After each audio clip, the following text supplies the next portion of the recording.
अपने बच्चों को जो है आपने जरूर सुनानी है ताकि वो पाकिस्तान की कहानी ना भूलें. Well, our forefathers they thought that we are different from the Hindus in every possible aspect of life. Our religion is different. Our customs are different. Our traditions are different. Our thoughts are different. Our ambitions are different. That was the foundation of the two nation theory that was laid there. That we are two nations. We are not one nation. So because of that, our forefathers, they struggled, mounted that incessant struggle to create this country. Our forefathers, they have sacrificed immensely, and we have sacrificed a lot for the creation of this country, and we know how to defend it. अभी आपने पाकिस्तान के army chief Syed Asim Munir को सुना। वो प्रवासी पाकिस्तानियों के एक कार्यक्रम को संबोधित कर रहे थे। वहां उन्होंने हिंदुओं को लेकर एक दिलचस्प बयान दे दिया। मुनीर ने कहा कि हिंदू और मुसलमान एक दूसरे से पूरी तरह अलग हैं, इसलिए उनके पूर्वजों ने टू नेशन थ्योरी दी, जिसके आधार पर भारत का विभाजन हुआ और पाकिस्तान अलग मुल्क बना। भाषण देते हुए मुनीर ये भूल गए कि उनके मुल्क में अभी भी 50 लाख से ज्यादा हिंदू रहते हैं जो उनके देश के ही नागरिक हैं। जनरल मुनीर इन्हें अलग बताकर उनके बुनियादी अधिकारों और उनकी मानवीय गरिमा का हनन कर रहे थे। मुनीर ने ये तो बताया कि पाकिस्तान इस्लाम के आधार पर बना, लेकिन वो ये बताना भूल गए कि उन्हीं के मुल्क ने 1971 में मुस्लिम बहुल प्रांत पूर्वी पाकिस्तान में नरसंहार किया और उन्हीं के मुल्क ने अहमदिया मुसलमानों से उनके मुसलमान होने का दर्जा छीना। तो मुनीर किस मुस्लिम राष्ट्र की बात कर रहे हैं, ये समझ से हमारी तो परे है, क्योंकि उन्हें जो देश मिला था वो उसे ठीक से नहीं संभाल पाए। वैसे पाकिस्तान की फौज जिस काम में माहिर रही है, मुनीर ने उसी का मुजाहिरा कर दिया है। उनका खर्चा पानी भारत से नफरत पर टिका है। संभवतः पहली बार उन्होंने सार्वजनिक तौर पर हिंदू विरोध को अपने एजेंडे का हिस्सा बनाया हो। आसिम मुनीर ने अपने भाषण में क्या क्या कहा, उनके बयान को कैसे देखा जाए, अब पाकिस्तान की फौज का मोडस ऑपरेंडी क्या है, आज के शो में हम इसी पर विस्तार से बात करेंगे। खबरगांव है। नमस्कार, स्वीकार कीजिए निखिल का, आप हमारा डेली इंटरनेशनल बुलेटिन राजदूत देख रहे हैं।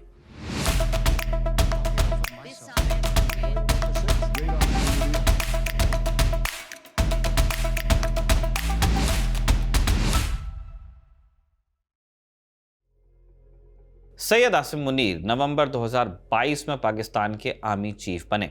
उन्होंने जनरल कमर जावेद बाजवा की जगह ली। बाजवा 6 बरस तक आर्मी चीफ रहे। एक बार एक्सटेंशन में मिला, दूसरी बार उनका टर्म बढ़ाने की तैयारी थी, लेकिन हो नहीं पाया। अगर आपको ध्यान हो तो अक्टूबर 2022 में तत्कालीन ISI चीफ नदीम अंजुम ने एक ऐतिहासिक प्रेस कॉन्फ्रेंस की थी। इसमें उन्होंने दावा किया कि इमरान खान ने जनरल बाजवा को एक्सटेंशन का ऑफर दिया, लेकिन उन्होंने स्वीकार नहीं किया। ये प्रेस कॉन्फ्रेंस तब हुई थी जब इमरान खान की प्रधानमंत्री की कुर्सी जा चुकी थी और वो पब्लिकली मिलिट्री इस्टेब्लिशमेंट पर तख्ता पलट के इल्जाम लगाते थे। इसी कड़ी में उन्होंने जनरल बाजवा को निशाने पर लिया। बहरहाल नवंबर 2022 में बाजवा का टर्म पूरा हो गया। उन्होंने जाने का मन बना लिया, लेकिन जाते जाते अपने भरोसेमंद सिपह सालार की नियुक्ति सुनिश्चित करवा के गए। इस भरोसेमंद शख्स का नाम था जनरल आसिम मुनीर। मुनीर ने बाजवा के अंडर लंबे समय तक काम किया था। जब बाजवा आर्मी चीफ थे तब मुनीर ने DG मिलिट्री इंटेलिजेंस और ISI चीफ की भूमिका निभाई थी। जब भारत में पुलवामा में आतंकवादी हमला हुआ था, उस वक्त मुनीर ISI चीफ थे। एक्सपर्ट्स का मानना है कि इस घटना ने उनके CV को और मजबूत बनाया। आगे चलकर उनका इमरान खान से विवाद हुआ, जिसके चलते उन्हें ISI चीफ का पद छोड़ना पड़ा, मगर इससे उनके करियर पर कोई खास असर पड़ा नहीं। ISI चीफ का आर्मी चीफ बनना पाकिस्तान में बड़ी दुर्लभ चीज है, लेकिन मुनीर अपवाद साबित हुए। आखिरकार नवंबर 2022 में उन्होंने पाकिस्तान के फौज की कमान संभाल ली। आसिम मुनीर की एक पहचान और है, उन्हें पाकिस्तान का पहला मुल्ला जनरल कहा जाता है। जब वो कर्नल हुआ करते थे तब उन्हें हाफिज कुरान की पदवी दी गई, यानी उन्हें पूरा कुरान कंठस्थ है। मुनीर अपने साथ धार्मिक कट्टरता का पुट लेकर आए।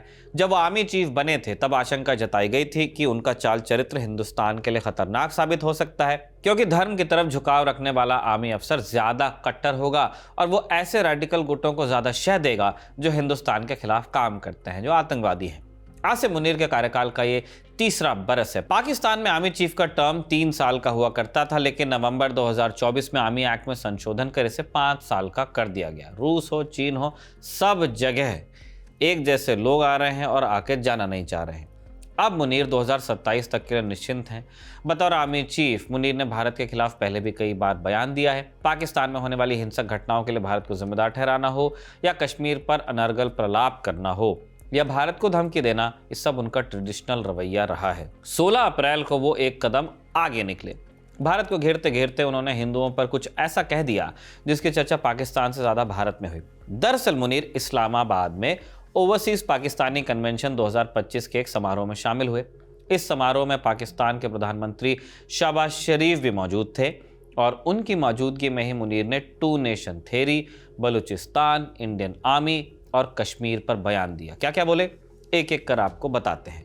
2 नेशन थ्योरी और हिंदुओं पर मुनीर ने कहा, हमारे पूर्वजों ने सोचा कि हम जीवन के सभी क्षेत्रों में हिंदुओं से अलग हैं। हमारा धर्म अलग है, हमारे रीति रिवाज अलग हैं, हमारी संस्कृति अलग है और हमारी सोच अलग है, हमारी महत्वाकांक्षाएं अलग हैं। ये 2 नेशन थ्योरी की नींव थी। मुनीर ने आगे कहा कि हम 2 देश हैं, हम एक नहीं हैं। इस देश के लिए हमारे पुरखों ने बलिदान दिया था, हम जानते हैं कि इसकी रक्षा कैसे करनी है। मुनीर के बयान में गड़बड़ क्या है? 2 नेशन थ्योरी 1880 के दशक में आई थी, जब भारत पर ब्रिटेन का शासन था।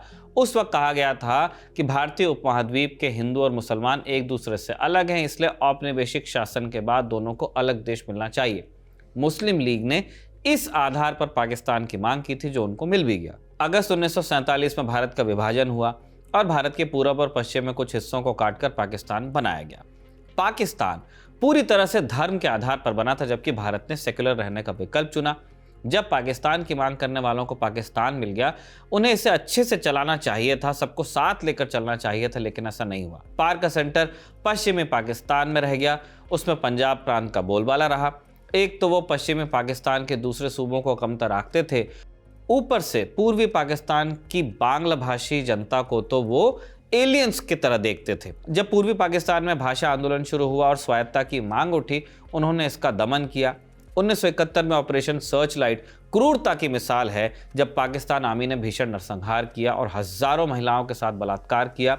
ये सब उन्हीं के खिलाफ हो रहा था जिनके लिए पाकिस्तान बनाया गया था, वो भी तो मुसलमान थे। इसी के बाद पूर्वी पाकिस्तान में मुक्ति संग्राम हुआ। दिसंबर 1971 में भारत पाकिस्तान की जंग हुई, जिसमें पाकिस्तान को सरेंडर करना पड़ा और 16 दिसंबर 1971 को बांग्लादेश का जन्म हुआ। बांग्लादेश की स्थापना के साथ ही 2 नेशन थ्योरी फेल कर गई। एक और चीज, आसिम मुनीर ने दावा किया कि पाकिस्तान मुसलमानों के लिए बना था, लेकिन कौन से मुसलमान? मुसलमानों को भी एक होकर रहने का मौका पाकिस्तान ने नहीं दिया। उन्हें अलग अलग धाराओं में बांटा जाने लगा और जो उनके खांचे में फिट नहीं हुआ, उन्हें डिस्कार्ड किया गया। सबसे बड़ा उदाहरण अहमदी मुसलमानों का है। 1974 में जुल्फिकार अली भुट्टो की सरकार ने संविधान में संशोधन करके उन्हें गैर मुस्लिम घोषित किया। फिर जब जियाउल हक का शासन आया, उन्होंने अहमदी मुसलमानों से इस्लामिक रीति रिवाज का पालन करने से भी उन्हें रोका। पब्लिकली खुद को मुसलमान वो बोल नहीं सकते थे, मस्जिद नहीं बना सकते थे, कुरान की आयतें नहीं लिख सकते थे, और ये रोक आज भी है। 2025 के अप्रैल में अहमदिया मुसलमानों की कब्रों और उनके धार्मिक स्थलों में तोड़फोड़ आम है पाकिस्तान में। एक फैक्ट जान लीजिए, 1979 में डॉक्टर अब्दुल सलाम को फिजिक्स का नोबेल प्राइज मिला। ये उनके देश पाकिस्तान के लिए पहला नोबेल था, लेकिन उन्हें पूरी तरह दरकिनार किया गया। पाकिस्तान की यूनिवर्सिटीज़ में पढ़ाने से उन्हें रोका गया। उन्हें पाकिस्तान के इतिहास से लगभग गायब कर दिया गया, सिर्फ इसलिए कि वो अहमदी थे। हिंदुओं वाले बयान पर आ जाइए। मुनीर ने कहा कि हिंदू और मुसलमान एकदम अलग अलग लोग हैं। उनका कहना था कि मुसलमानों के लिए पाकिस्तान बना, लेकिन जो हिंदू पाकिस्तान में रह गए उनका क्या, और दूसरे अल्पसंख्यकों का क्या? 2023 के सेंसस के मुताबिक पाकिस्तान की आबादी 24 करोड़ से थोड़ी ज्यादा है। इसमें से 23 करोड़ यानी लगभग 96% लोग इस्लाम मानते हैं, जो कि मुल्क का राजकीय धर्म है। लगभग 52 लाख हिंदू हैं वहाँ पे। वो पाकिस्तान में दूसरा सबसे बड़ा रिलीजियस ग्रुप बनाते हैं। बाकी में सिख हैं, बौद्ध हैं, ईसाई हैं, दूसरी मान्यताओं के लोग भी हैं। क्या इन्हें पाकिस्तान में रहने का हक नहीं है? क्या उन्हें बुनियादी अधिकार नहीं मिलेगा? आसिम मुनीर का बयान तो इसी तरफ इशारा करता है। पाकिस्तान में अल्पसंख्यकों पर हमले और ईश निंदा के नाम पर प्रताड़ित करने की घटनाएं आम हैं। कई ऐसे कट्टर गुट हैं जो अल्पसंख्यकों के खिलाफ हिंसा करके ही ऊपर उठ रहे हैं। वहां भी यही सब चल रहा है। आसिम मुनीर के बयानों के बाद उन्हें काफ़ी बढ़ावा मिल जाएगा। इसके चलते पाकिस्तान में अल्पसंख्यकों के खिलाफ हिंसा की आशंका भी बढ़ गई है। मुनीर को बताना चाहिए कि उनके उकसावे के बाद पाकिस्तान के अल्पसंख्यकों में जो डर पैदा हुआ है, उसे वो शांत कैसे करेंगे, उनमें भरोसा कैसे जगाएंगे। फिर ये पाकिस्तान के हुक्मरानों तक सीमित नहीं है, ये किसी एक जाति या धर्म या एक देश तक भी सीमित नहीं है। दुनिया में जहां कहीं भी जाति, धर्म या भाषा या किसी और आधार पर हिंसा होती हो, किसी को सताया जाता हो या किसी को गैर साबित करने की कोशिश होती हो, वहां भी जिम्मेदार लोगों की जिम्मेदारी तय होनी चाहिए। वहां भी सरकारों से सवाल पूछे जाने चाहिए, वरना तो हर दूसरा शख्स आसिम मुनीर की तरह ही बर्ताव कर रहा है, उसी तरह बनना चाहता है जो भी हर दूसरा व्यक्ति अपने अपने हिस्से का पाकिस्तान बनाने पर आमादा है। अब अगले पॉइंट की तरफ बढ़ते हैं। आसिम मुनीर ने बलूचिस्तान का जिक्र किया, कहा कि बलूचिस्तान पाकिस्तान की डेस्टिनी है, पाकिस्तान के माथे का झूमर है। तुम 1500 लोग कहोगे कि हम इसे ले जाएंगे, तुम्हारी अगली 10 नस्लें भी इसे लेकर नहीं जा सकती। आप देखेंगे कि हम बहुत जल्द इन आतंकवादियों को हरा देंगे। मुनीर का इशारा हालिया दिनों में बलूचिस्तान में हुए विद्रोही गुटों के हमलों की तरफ था। वैसे बलूचिस्तान में पाकिस्तान के खिलाफ आंदोलन पिछले कई दशकों से चल रहा है। ये पाकिस्तान का सबसे बड़ा प्रांत है, संसाधनों के मामले में भी ये टॉप पर है, लेकिन 77 बरस बाद भी वहाँ के लोग बुनियादी चीज़ों से दूर हैं। बलूचिस्तान के लोग कई दशकों से फोर्स डिसअपीयरेंस, मानवाधिकार हनन और संसाधनों की लूट के खिलाफ आवाज़ उठा रहे हैं। उन्होंने शांतिपूर्ण तरीके से भी प्रोटेस्ट किया और कई दफ़ा हिंसा का रास्ता भी चुना, लेकिन पाकिस्तान सरकार ने अभी तक उनकी मांगों पर कोई खास ध्यान नहीं दिया। उल्टा उनका दमन कार्यक्रम तेज होता जाता है। इसमें सरकार और मिलिट्री बराबर के हिस्सेदार हैं, मिलिट्री कुछ ज़्यादा ही, क्योंकि पाकिस्तान में मिलिट्री इस्टेब्लिशमेंट की मर्जी के बिना पत्ता भी नहीं हिलता और बलूचिस्तान में तो उन्हें खुली छूट है। इसलिए जब तक मुनीर जड़ की बात नहीं करते, उसका समाधान नहीं तलाशते, तब तक बलूचिस्तान में शांति की गुंजाइश कम रहेगी। हवाई बयान देने या हिंदुस्तान पर आरोप लगा देने से पल भर को उनका मन हल्का हो सकता है, लेकिन समस्या हल्की नहीं होगी। हम आगे चलते हैं। जैसी की परंपरा रही है, पाकिस्तानी हुक्मरानों का खाना कश्मीर की चर्चा के बिना पचता नहीं है ना। मुनीर ने भी वही किया।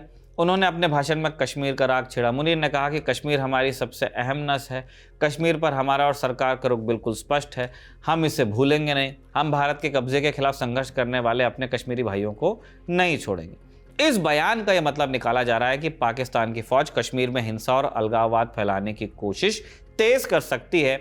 ऐसे में भारत को और सतर्क रहने की जरूरत है। 17 अप्रैल को भारत के विदेश मंत्रालय ने मुनीर के बयान पर विदेश मंत्रालय के प्रवक्ता रणधीर जायसवाल ने कहा कि किसी दूसरे देश की चीज किसी और की सबसे अहम नस कैसे हो सकती है। ये भारत की यूनियन टेरिटरी है। पाकिस्तान का संबंध इतना ही है कि उसे अवैध तरीके से हथियाए गए इलाकों को खाली करके जाना है। बात हो रही है पीओके की। अभी जान लेते हैं कि मुनीर का बयान अगर इतना बेवकूफाना है तो उससे तवज्जो दी क्यों जाए। उसका कारण है, पाकिस्तान की फौज के बारे में एक स्टेटमेंट बहुत फेमस है कि बाकी देशों के पास अपनी फौज होती है, पाकिस्तान में फौज के पास अपना देश है। मतलब कि पाकिस्तान में सबसे ताकतवर शक्ति सेना है, फौज, खुफिया एजेंसी और कुछ ताकतवर ग्रुप्स को मिलाकर मिलिट्री इस्टेब्लिशमेंट का निर्माण हुआ। ये पाकिस्तान की सबसे बड़ी सरकार, सबसे बड़ी कॉन्ग्लोमरेट भी है जो सुई से लेकर ट्रक तक बनाती है। वास्तव में सबसे बड़ा रियल एस्टेट डेवलपर भी पाकिस्तान में फौज ही है, फौजी फाउंडेशन। और पिछले 78 वर्षों में आधे समय उन्होंने डायरेक्ट शासन किया, बाकी टाइम उनके वरदहस्त वाली सरकार चली। अभी भी यही हो रहा है। शहबाज शरीफ प्रधानमंत्री हैं, मगर उनकी चाबी जनरलों के पास है। जीएचक्यू में रावलपिंडी जो चंगुल से निकलने की कोशिश करता है, उनका हश्र इमरान खान जैसा होता है। इमरान एक समय इसी इस्टेब्लिशमेंट के चहेते थे, मगर जब उन्होंने ऊपर से निकलने की कोशिश की, उन्हें गिराने में जरा भी देर नहीं लगाई गई। एक और मिसाल लीजिए, आज तक पाकिस्तान का एक भी प्रधानमंत्री अपना कार्यकाल पूरा नहीं कर पाया, लेकिन आर्मी चीफ्स को एक्सटेंशन पर एक्सटेंशन मिलते रहे। मौजूदा समय में इस एस्टैब्लिशमेंट की कमान जनरल सैयद असीम मुनीर के पास है। मुल्क की डोमेस्टिक से लेकर इकोनॉमिक, डिफेंस और फॉरेन पॉलिसी तक पर उनका एकाधिकार है, इसलिए उनके भाषण की अहमियत बढ़ जाती है पाकिस्तान में। पाकिस्तान आर्मी का एक बड़ा सपोर्ट बेस भारत विरोध और कश्मीर के मुद्दे पर टिका है। वो इसी को मुद्दा बनाकर आज तक रस्सी खींचते आए हैं। असीम मुनीर ने कुछ नया नहीं किया, उसी पुराने फॉर्मूले को दोहरा रहे हैं। हालांकि हिंदुओं पर बयान देकर इसमें एक नया अध्याय तो उन्होंने जोड़ ही दिया। ये आने वाले दिनों में नफरत की खेती का और बड़ा साधन बन सकता है। आसिम मुनीर के भाषण के बारे में आप क्या सोचते हैं, कमेंट बॉक्स में जरूर बताइएगा। इसी के साथ अभिषेक का लिखा और इरशाद का रिकॉर्ड किया राजदूत समाप्त होता है। खबरगांव को लाइक, शेयर और सब्सक्राइब जरूर कीजिएगा। अगले एपिसोड में आपसे मुलाकात होगी। ऐसी कामना के साथ विदा लेते हैं। शुक्रिया, शुभ रात्रि।